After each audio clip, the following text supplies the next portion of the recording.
shade from this elf. This side, this side, this side, this side, to your little eyeball. Hi you guys, welcome back to my channel. So today I'm going to be showing you my makeup do's and my makeup don'ts. If you have done any of these or all of these, don't worry, because I have done all of these all at one time. That's how I can easily tell you what's not to do, because I've done them all. Either done these makeup don'ts because of a trend that I wanted to do that I thought would fit my face, which actually doesn't, or because I just didn't know. And it's okay to not know, because it's a learning experience and you get better and you grow from it, and then you can eventually teach someone else how to do a technique a little bit better or different, so that it helps them and their makeup skills. You don't start off as a professional makeup artist. You don't start off as being amazing at makeup. You start from somewhere and you grow. So don't worry about it. This is a learning experience. I'm here to help you through some of those skills and some of those experiences and get better and grow for yourself. And I hope that you enjoy this tutorial. If you want to learn how to get this and learn how not to do this, go ahead and keep watching. So the first thing I'm going to start off with is prepping the skin. I think that's the most important part, and I'm not going to put primer on this side. Will be my good side. I'm going to use Smashbox Photo Finish Primer. I like this one because it fills in the pores and it just leaves like a smooth, even surface. It's a silicone-based primer. Grandma's in town, can you tell? And on this side, it's just not gonna last as long. The next thing I'm gonna do is foundation. I'm gonna use a foundation that is gonna make me look a little bit more tan, because I like looking tan, and I used to do this mistake so often. It's not cute at all. I learned throughout the years that this is not the way you choose your foundation. This is a color I would like to be. This is my face. This doesn't even match my neck. Or some people, what they'll do is try to match their face, but then it won't match their neck or the rest of their body. I'm just gonna rub it around, which is another thing you don't wanna do. Don't just rub your foundation around, because if you rub it around your face, you're not gonna get the most coverage. This actually kind of matches. Maybe this was the wrong foundation. It's kind of weird just to do one side of your face. I'm trying not to blend it. This is the color I would like to be. It just looks so cakey right now. I need a makeup wipe. On the do side, you do want to choose a shade that is close, not to your face color, but to the neck. Anything that's going to match your neck and chest is going to match the rest of your body. So I'm just going to take a little bit of this foundation, and I'm going to take my beauty blender, because the beauty blender soaks up all the excess foundation so you don't get too much on your skin. It just gives you the most flawless coverage and application. So I'm going to take my beauty blender and lightly bounce it on your skin. I don't really focus on the under eye area too much. I kind of just lightly go over it just to even out the skin tone, because I'm gonna go ahead and go in with concealer in this area, so leave it how it is and really focus on the rest of the face. A lot of people want to use the brightest concealer that they have. I would literally just follow where my under eye circle is, and voila. Hi, old self. This is what I would do, literally. I would just focus on where my circle was, the lightest concealer I had, because I didn't want them to be dark, duh. That is not what you want to do. You don't want to go too light, because you're just attracting attention to that area.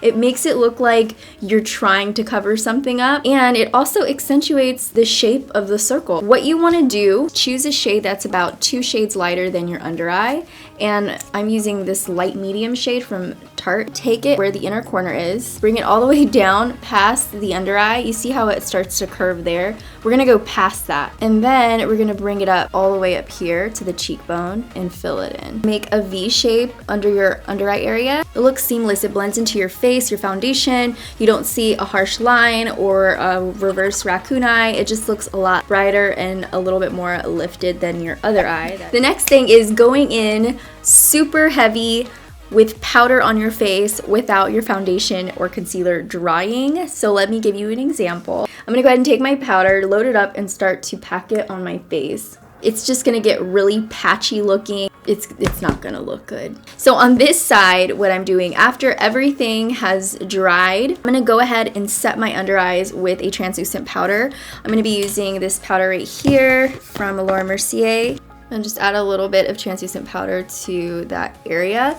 Let it sit there for a little bit. This is called baking. So once you let it sit for a few minutes, you're just gonna dust it off. This is gonna help your under eye from creasing. You can kind of already see the creases. This is just gonna smooth out everything. After I've done that, I'm gonna go ahead and go in with a powder. And I'm just gonna lightly start to pat it onto my skin. This is gonna help everything else on top of it go on a lot smoother. It's also gonna help it really adhere to the skin, and so your makeup is gonna last a lot longer. So the next thing I'm gonna do is contouring. I'm gonna go ahead and take my Urban Decay Beached Bronzer in Sunkissed, which is one of my favorite bronzers.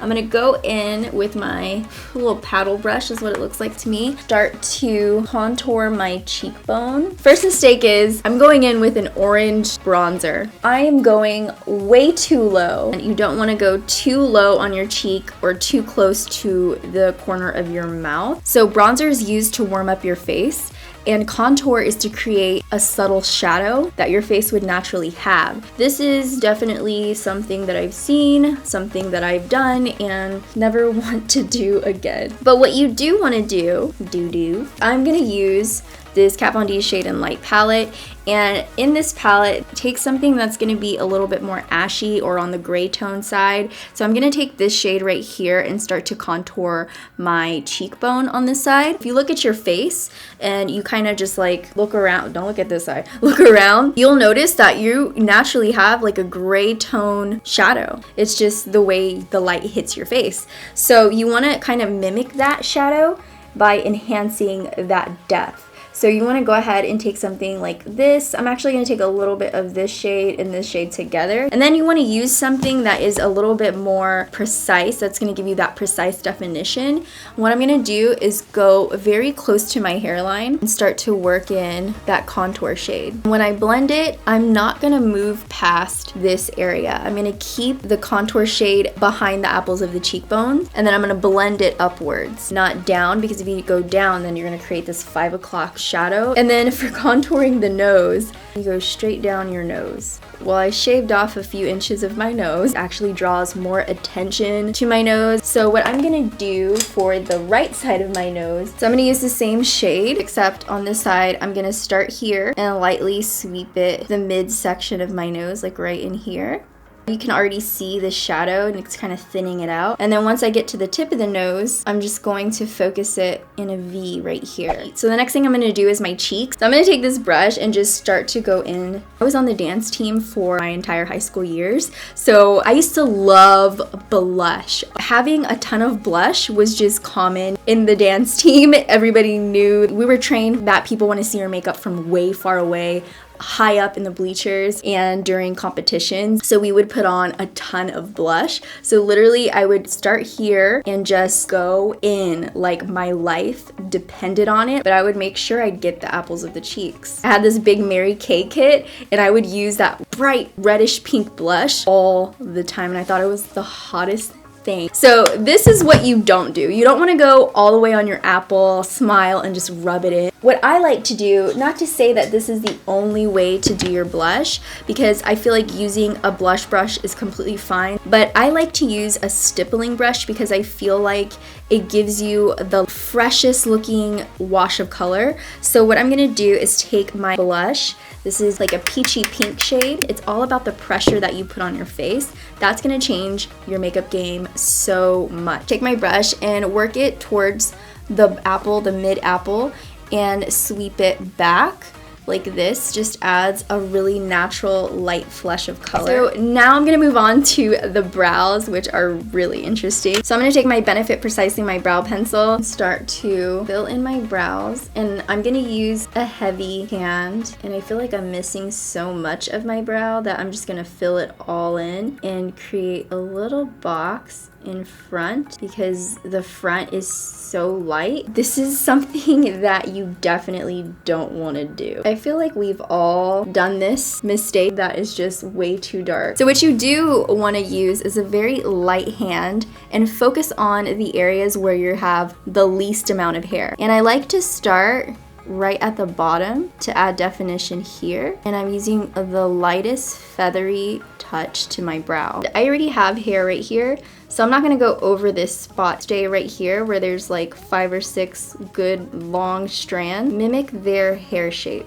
And you want to fill in your brows. You want to fill in that area so that it matches the outline, but you want to use the lightest hand. The beginning of your brow is light and feathery. Gradually go into the darkest midway. And then if you have if you want to add a few more hairs to the front, just use very light feathery strokes, but you're not going in like a block. And then with the spoolie side, I'm just gonna brush through the brow so that everything is nice and even. This brow is a lot more natural looking, light and feathery. This one is just a big stamp. So moving on to the eyeshadow, a mistake that I see is using a shimmery shadow on your crease. So I'm gonna take this brown shadow right here, just going to work this directly onto my crease. It's fine that it's dark, but the only thing is it's shimmery. So it's kind of defeating the purpose of creating depth because it's attracting light to your crease. I'm gonna bring it down right where the crease is. Let's just blend out the edges. Let's just say that I tried to blend at least. But what I do want to use is this matte warm taupe shade right here. This is going to give your eye dimension, add depth, and also give you the appearance of more lifted eye. So I'm gonna apply it just above the crease using a light hand. You're gonna notice using a light hand is the most important part of doing your makeup in general, just so that you have more control of the intensity. So using a very light pressure is the best way to go. I'm not gonna focus too much on every step of do's and don'ts for eyeshadow because there are so many that could be a completely different video. For the eyeliner, what I used to do, take the eyeliner here, curl it up, and then bring it in all the way like that. Some people might think that's cute. I sure did. I would want a really full, thick wing, and I want to curl it up all the way to the brow. I just wanted this crazy Amy Winehouse cat eye. On this side, what you want to do with your eyeliner is create elongated eye shape that's going to look flirty and pretty, and you want your eyes to look lifted. Start here and work my way outwards. Do elongate your eyeliner, lining it up to the tail end of the brow. So on this side, it just looks a lot more clean and something that you could wear every day. For the lashes, my old clubbing days, I would get these Ardell lashes, and I would get the thickest ones they had, the thickest. These are the double up lashes. It literally looked like Hitler's mustache. I thought this was cute. I would apply a thick layer of glue, and when they wouldn't stick in the amount of time that I needed to go out, I would get so mad and so frustrated. And if I didn't have my lashes on, I was not going out. It was like a part of my soul, my being, covered my entire eyelid. Now we're gonna move on to a lash that's gonna look a lot better for your eye shape. So you can still see the shape of your eye, you can still see the eyeshadow. It's just a lot softer. And then after I'm done with applying my lash, then I'm gonna put some mascara on, brush them up to the false lash, and then go back in, mesh the two together. So you get one even looking lash. So if I did a little bit more on the eyeshadow, then you would be able to see all the work that I did. Also, it just accentuates your natural eye shape really, really nicely and lifts your eye up. Highlight can either make you look beautiful, glowing, or it can make you look like a porous, spongy disco ball. So I'm going to take this Urban Decay Sin highlight, and I'm just going to apply a nice amount of highlight. It's going to accentuate all your pores. So I have to use it strategically on my face. What I'll do is take it right where the light will hit it. So like right here, but I don't have so many pores there. But you're still going to give yourself that really fresh, glowy look. And then now I'm going to go ahead and move on to the lips. I love a nude lipstick. Myth is one of my favorites. So I'm gonna go ahead and apply it on my lip. This is obviously too light, but it doesn't mean that I can't use it. What I would suggest you guys do is use a lip liner, like so. So I'm just gonna go ahead and line my lip, and then I'm just gonna go in a little bit further on the inner corners. So now we have a defined lip shape. Take the same nude lipstick, work it right over the lip. So now it just looks like you have a gradient lip. It looks lighter in the center, and then it gets darker. I think it's just a lot more flattering this way. This one's just like putting concealer on your lip, basically. Thank you guys for watching. I hope you enjoyed this do's and don'ts video. If you've done any of these, let me know in the comments. Or if you do them right now, let me know. If you haven't checked out my last 2 videos, they're gonna be below my box to check out. Also, don't forget to subscribe. Hit that subscribe button if you haven't already so you can stay updated with all the things that I'm doing here on YouTube. And that's it. I love you guys so much, and I'll see you in the next video. Bye, dollies.